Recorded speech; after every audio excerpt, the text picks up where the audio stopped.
নমস্কার, আমি প্রলয়। আপনারা দেখছেন মার্কেট রাউন্ড আপ। আজকে হচ্ছে 11 মার্চ 2026। তো আজকে সকাল সকাল মার্কেট খুলেছিল 24,235-40-এর কাছে, 235-এর কাছে।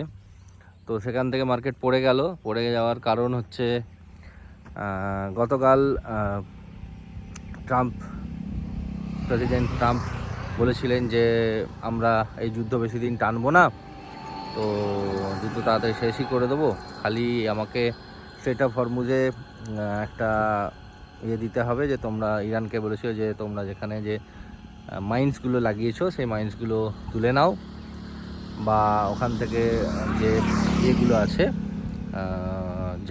জাহাজগুলো যেগুলো পেরোবে সেগুলো যেতে দাও, যাতে কোনো জাহাজে কোনো অ্যাটাক না করা হয়। যদি অ্যাটাক করা হয় তাহলে কিন্তু আমি 20 টাইমস বেশি আমরা তোমাদের ওপর অ্যাটাক করব।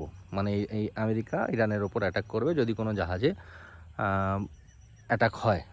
তারপরে ইউএসএ ইরানের ওপর মানে 20 টাইমস মানে ফার্দার অ্যাটাক করবে আর কি।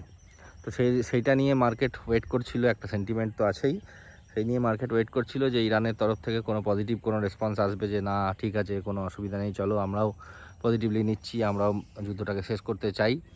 তো সেই রকম কোনো রেসপন্স মানে এখনও পর্যন্ত এখন আমি যখন ভিডিও করছি এখনও পর্যন্ত আসেনি, বিকেল 5টা 5:30 অবধি। তো সেই কারণে কি হলো না, মার্কেট যেহেতু সেন্টিমেন্ট ড্রিভেন চলছে, মার্কেট ভয় খেলো, মার্কেট কিন্তু সেখান থেকে পড়ে গিয়ে 394 পয়েন্ট 394 পয়েন্ট পড়ে গিয়ে 25,830-এর কাছাকাছি এসে দাঁড়ালো।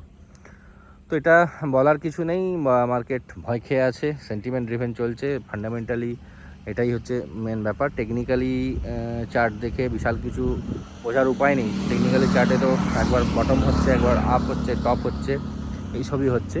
কিন্তু নর্মালি এটা সেন্টিমেন্ট ড্রিভেন চলছে, মানে মার্কেট নিউজ ড্রিভেন চলছে। তো এইখানে বলার কিছুই নেই। যারা লং টার্ম ইনভেস্টার তারা কিন্তু এখানে গেন করবে, যারা ট্রেড করতে চাইছেন তারা কসাসলি স্টপ লস রেখে ট্রেড করবেন, যেটা আমরা বারবার গ্রুপের মধ্যে দিয়ে থাকছি, বা আমাদের যারা আছেন সহযোগী যারা আছেন তাদের সবাইকে আমরা গাইড করে যাচ্ছি। তো এইভাবেই চলবেন। তো কালকে কি হতে পারে, কালকে যদি ইরান পজিটিভ কোনো রেসপন্স দেয় তাহলে মার্কেট কিন্তু আবার ওপর দিকে উঠবে। যদি কোনো রেসপন্স না আসে ইরানের তরফ থেকে তাহলে কিন্তু মার্কেট ফার্দার আরও 100-150 পয়েন্ট 200 পয়েন্ট নিচে যেতে পারে।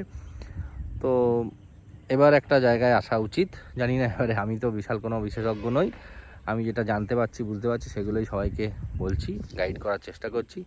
যাই সবাই ভালো থাকবেন। তবে লং টার্মের জন্য এটা খুব ভালো অপরচুনিটি ইনভেস্ট করার জন্য, সে স্টকে হোক মিউচুয়াল ফান্ডে হোক। আপনারা যারা এখনও ইনভেস্ট করেননি, এই সময় ভালো সময়, ইনভেস্ট করুন। ভালো থাকবেন, ভালো রাখবেন। টাটা।